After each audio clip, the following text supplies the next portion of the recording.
Hey guys, welcome back to our YouTube channel. So in this video, I am going to show you on how to add an overlay in CapCut on mobile. So the first thing that you need to do is just to open your CapCut application first, and then tap on the plus icon to create a new project.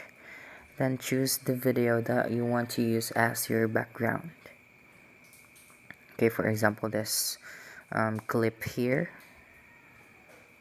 Okay, so now to add an overlay video, you just have to tap on the overlay from the options at the bottom corner of your screen. So this one, click on that, and then click on add overlay. Okay, and then now choose another video. So, and then click on add. So you can resize your video and then drag it anywhere that you want to place it. For example, this. So let's resize it and then drag it here.